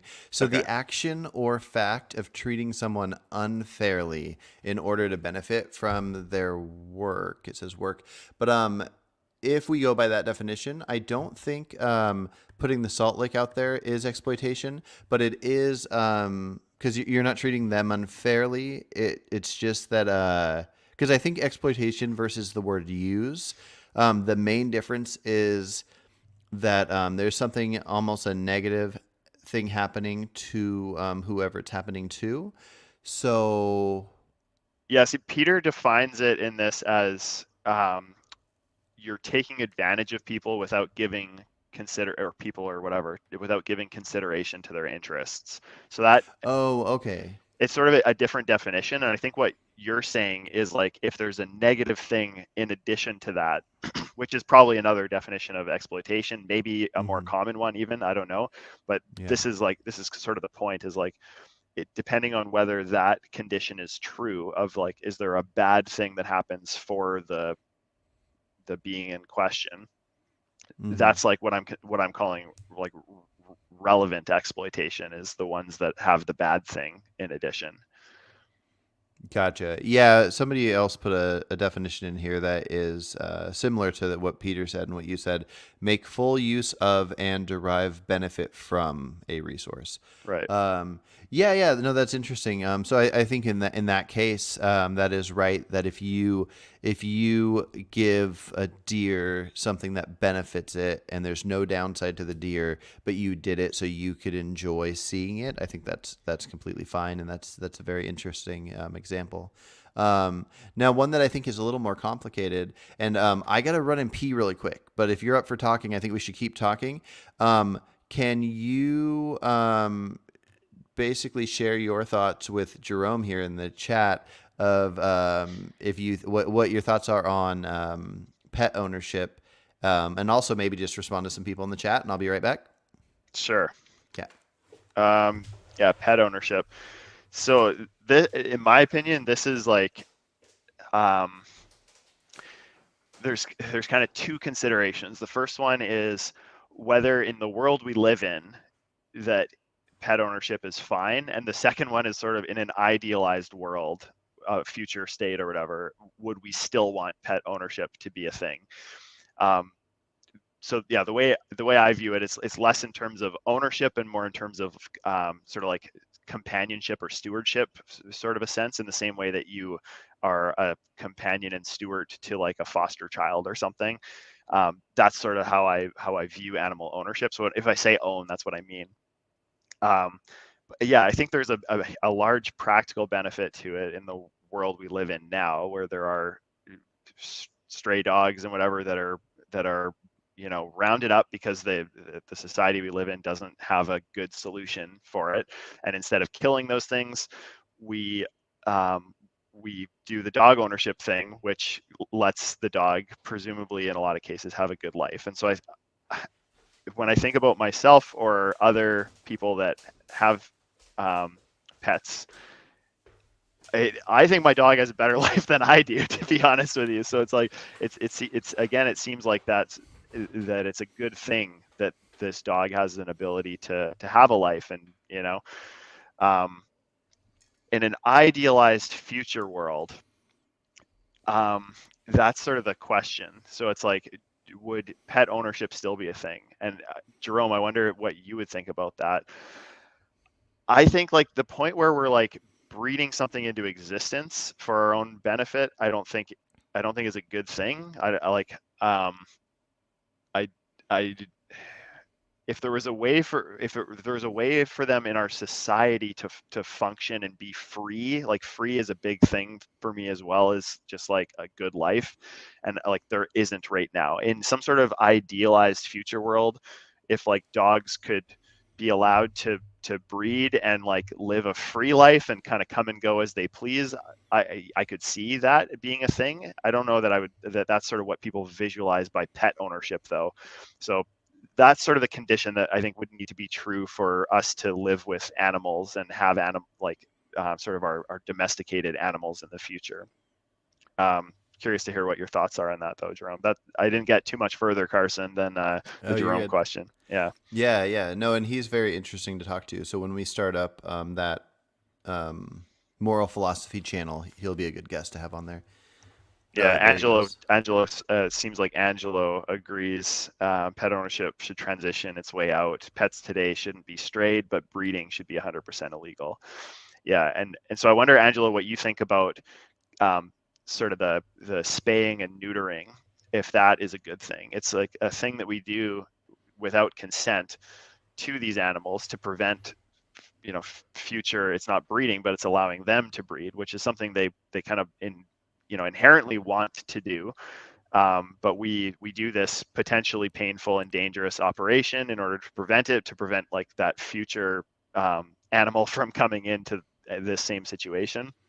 Maybe better than the alternative, but I wonder if like in the ideal future world, what do you think about what I'm sort of visualizing of allowing the animals to, you know, breed and come and go as they please, if that could kind of function in our society?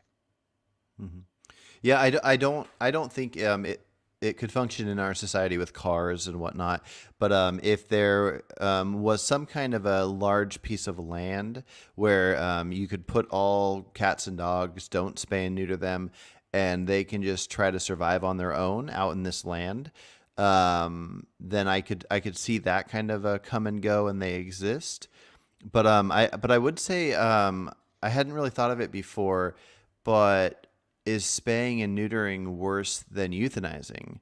Like if we created these animals, and if we think that they shouldn't exist and we want to outlaw pet ownership, would it be better to to spay and neuter them and have them on a sanctuary living out their lives, or is the spaying and neutering part of something that's so horrible that it might be better to euthanize them? Yeah.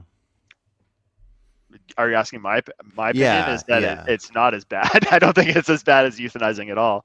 Okay. Assuming we have a way of giving them a good life, and the way that I come to that conclusion is by just picturing myself as a dog and the ability to live in a sanctuary where I could have a good life without my genitals or just being killed. And I think I would choose the genital-free like good life sanctuary thing, where I have somewhat limited freedom, but still it feels like I have a lot. And that's I think what I would choose. Yeah. Really quick before getting back to the video, Jerome says, I think if we assume the animal has a net positive life, which I think we can, we should have an obligation to breed them. Oh, that's right. Jerome thinks that existing is a good thing for something that hasn't existed yet. I don't know if you agree with that, but I strongly don't agree with that. I'm accepting of part of animal instincts is to continue breeding. So I don't want to make any animal, including humans, stop breeding.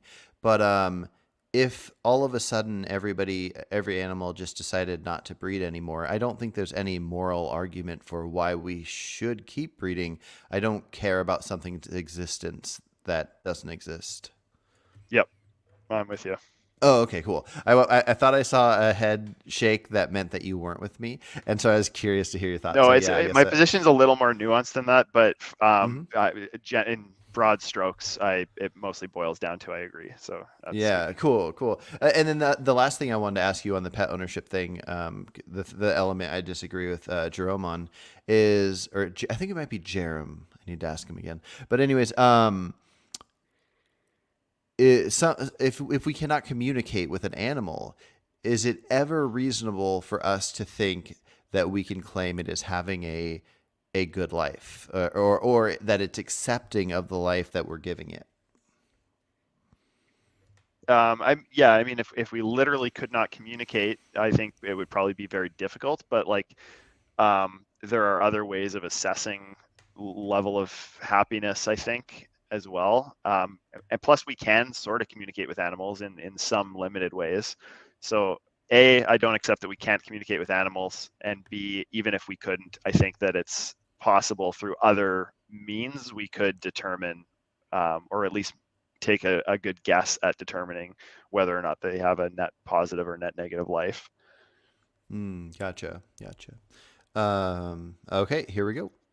Like amount of time spent playing versus worried about survival or something could be an indicator, just as an example. I don't know if that's the best one, but yeah. No, I mean, that is a good point, because I don't know, like, I don't want to be owned by anything if an alien species came and owned me. But I am comparing that to the freedom I currently have, which, aside from humans getting to this level of creating this kind of leisure and luxury, other animals do not have this, and most animals, 95% of them, don't make it to adulthood. So, that it is a different story. But yeah, if an alien species came and took humans and spayed and neutered them and treated them well, gave them food they enjoyed, and put them on their lap and pet them, like, would I prefer to not exist over this? Or, but better yet than not exist, would I prefer to be like an animal out in the wild trying to survive but be free? Or would I prefer being owned by this good alien pet slave owner? I don't know. I don't know. Okay, I'll hit play here. Yes, that could be exploitation. And I might think that is wrong, because that is not maximizing the welfare of all concerned, because the welfare of the workers is not properly being taken into account. So, I think whether you regard a utilitarian position as one that can use the term exploitation or not is going to depend entirely on which of these ways you're going to use that term. And I think people, again, they understand it in a popular sense as saying, you're making use of beings without taking their interest into account. And if that's the usage, then I certainly want to say we should stop the exploitation of animals. If you have some more sophisticated meaning of the term, then tell me what that is, and I'll tell you whether I think that is or is not acceptable. Well, I've sometimes heard exploitation defined as using something as a means to an end rather than as an end in itself. So, for example, in animal farming, we might talk of egg production or milk production, which, of course, in practice is a pretty disgusting industry. But in theory, the question is often asked of vegans, well, would you have a backyard chicken farm egg, or would you have milk if it came from a cow that was treated nicely? And sometimes the response comes that even if it is actually the case that these animals aren't suffering in the production of these products, which oftentimes they are. I mean, chickens laying eggs, if they've been selectively bred to lay more than natural, for example, it can still be painful. But presuming that it wasn't, a lot of people say, but this is still exploitation. Something like, look, it's not your product, it's not your egg, it's not your milk. And even though there's no discernible suffering that you could measure in the animal's brain, a lot of vegans say that, again, on principle, they think it would still be wrong to take those products because it's a form of exploitation. That is, seeing these animals as means to ends rather than ends in themselves, seeing them as the producers of food, seeing them as food themselves, which, of course, those perceptions are not, at least directly, going to harm the animal, but it's still seen as a problem. So we've gone over this before, so I don't think we need to cover it too much. But for anybody listening that hasn't heard us go over it, there's a handful of cases where I think both of us feel fine using animal products. If a cow is out in nature and it poops, we can use its poop that it's leaving behind for fertilizer. If a chicken leaves an egg behind and it's not fertilized, or even if it is fertilized, in your case, if it hasn't reached sentience, and the chicken's not coming back for it, it's okay to use. But do you want to elaborate on any of your thoughts of what he just said about like a backyard chicken or cow's milk if the cow isn't bothered? It comes down to the main just difference in my view relative to theirs is they're talking like they only see things in terms of harm created and suffering, whereas I'm looking at all of the rights, the relevant rights violations, which are the negative rights, a subset of the negative rights violations, the ones that I find morally relevant. So right to life, I think, is a morally relevant one. Right, and freedom is another morally relevant one. So I think that both of those things, for example, in the farm, well, maybe not the life one, but the freedom one certainly would factor into both of those farming situations that Alex is talking about with the backyard eggs and the happy cow or whatever he said for the farming one. So he's just not factoring those things in because it's not relevant to his moral system. I think his moral system has a lot of wacky entailments, like the one you said about the 5 people getting a lot of pleasure out of having their way with somebody. Another classic example is like a utilitarian would harvest the organs of one person to save, they would go and grab that person and drag them into the operating room, chop them up if it meant that 5 people could live, assuming there was, no externalities, like it would have to be done in secret or whatever. But yeah, I think that utilitarianism has wacky reductios that I can't get my head around. So what if you just look at the view and remove the utilitarian idea of the pleasure outweighing the suffering? So if they say that the benefit somebody might get from eating an egg from a backyard hen might outweigh the little suffering if there's practically no suffering from them being a free range chicken, what if we just remove the pleasure part? Like, who cares how much pleasure the human gets from the egg? How bad is eating the egg if it's in the backyard? So let's say so I have 3 rescue guinea pigs. Let's say that there was a rescue that was going to let's say there's no sanctuary to take some chickens in. So chickens were going to be euthanized unless you, Michael, adopted them, basically put them in your backyard. And these chickens would lay eggs, but they're not fertilized. There's no rooster. What are your thoughts? If your backyard is big enough that you think it's better to have them in your backyard than euthanize them, what are your thoughts on the eggs? Okay, are you asking me to internally critique their position from the perspective of utilitarianism, or are you asking me just your own? Okay, and the situation is chicken's about to be euthanized, and I can either let that happen or take them into my backyard and eat their eggs? Take them into your backyard, but do you see a problem with eating the eggs if you choose the backyard one? And so if I choose the backyard one, so yeah, this is something again that I want to talk about more because it touches on another topic that they bring up. But I don't know if, like, I've heard that eating eggs, it's like chickens should be like that, since they have so many eggs, a lot of the nutrients in their body or something go into the eggs, and so they get like nutrient deficient unless they consume their eggs. And so let's assume that's not true. That doesn't happen. So they don't even want their eggs, or just there. I don't see a problem if it's. I don't see a difference with the cow poop in that situation, though. Yeah, no, I don't either. Now there is an area that I do see an issue with, and you should let me know if you think the same. I think there'd be a moral issue with telling anybody about it. The more people you tell, the worse, because of the normalizing of it. Yeah, I agree. I mean, you could, like, with the externality thing, that could go in either direction, though. It's like maybe telling people about that, then other people start not buying grocery store eggs and getting these similar like rescue chickens into their backyards, and once they die off they're not breeding more. And like if everyone went that way, what would happen? Like there could be externalities in either direction, but for the sake of the hypothetical, if we factor all of it out, yeah, I don't see an issue. Gotcha. Yeah, I feel similarly. Like part of me thinks that if you're gonna rescue an animal, this is good. But part of me thinks that if you rescue an animal and you kind of normalize it by other people viewing it as the animal ownership's okay, that it's not good.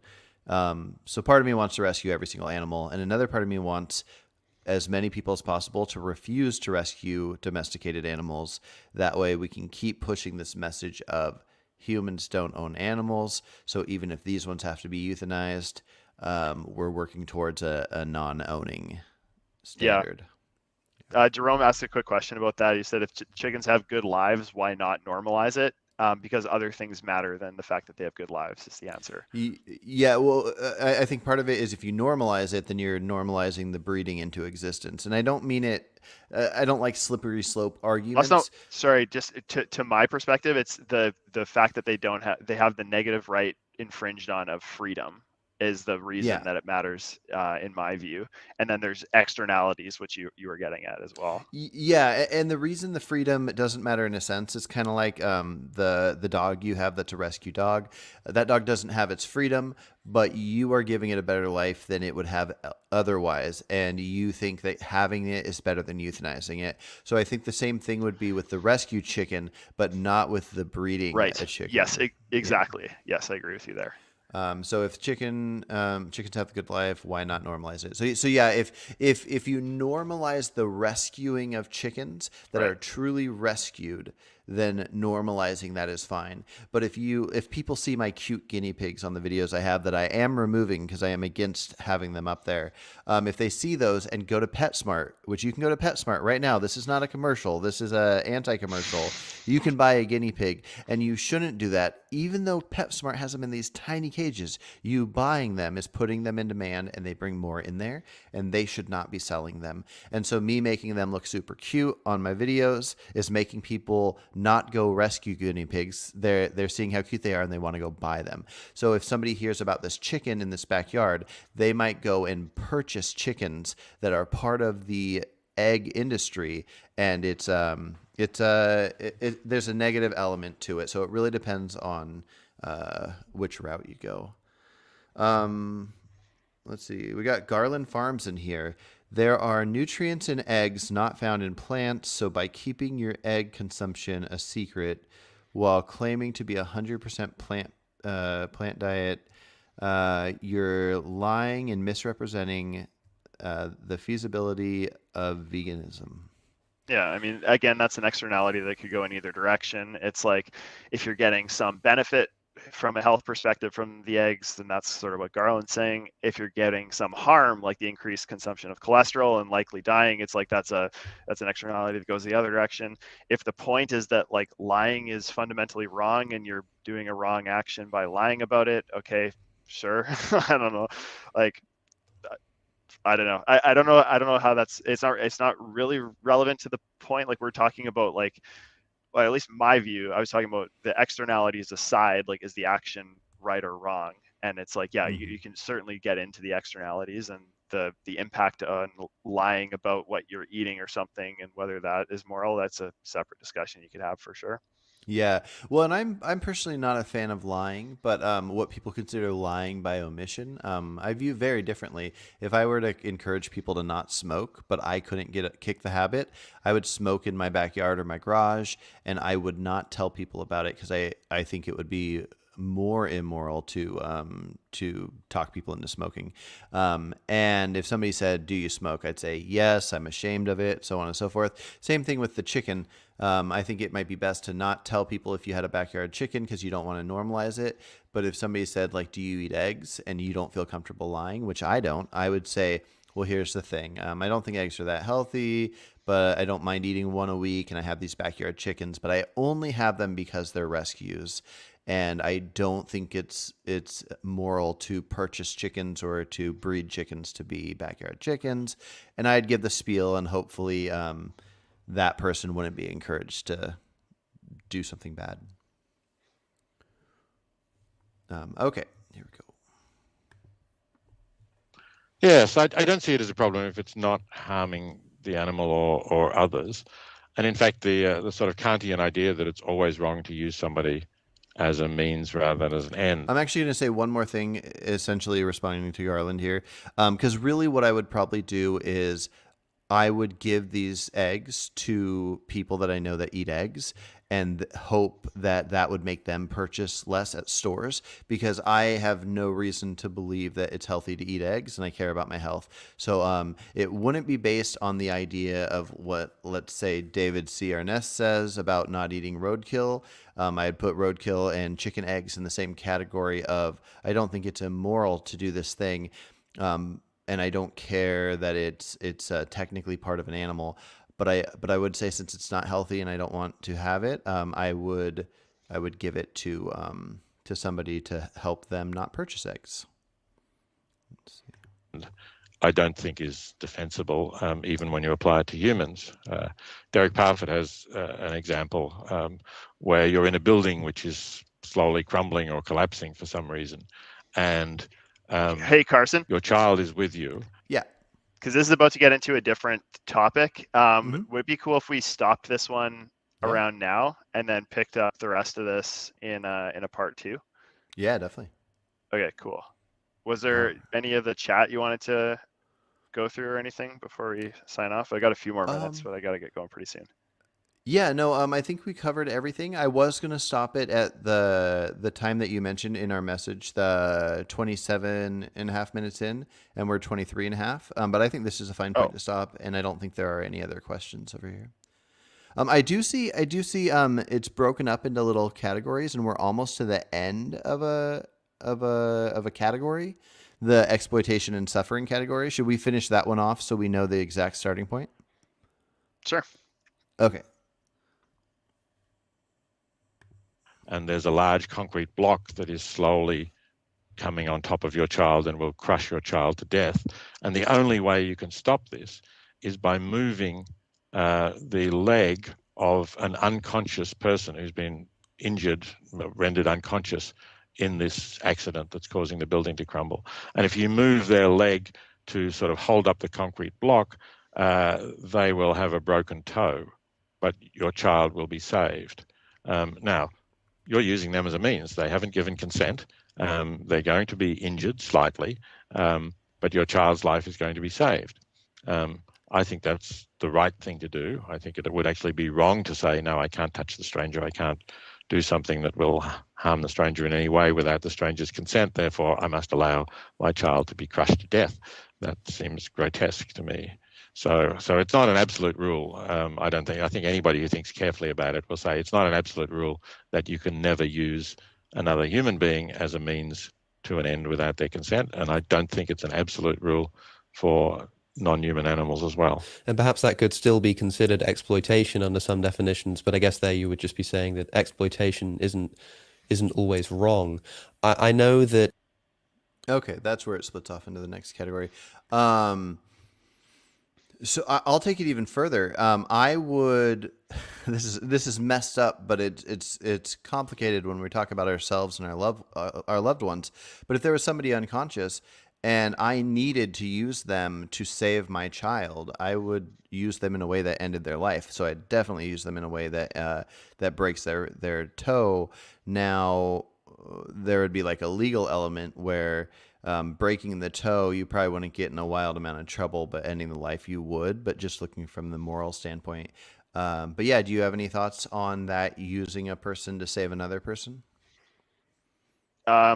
Yes, same kind of thing. Like, to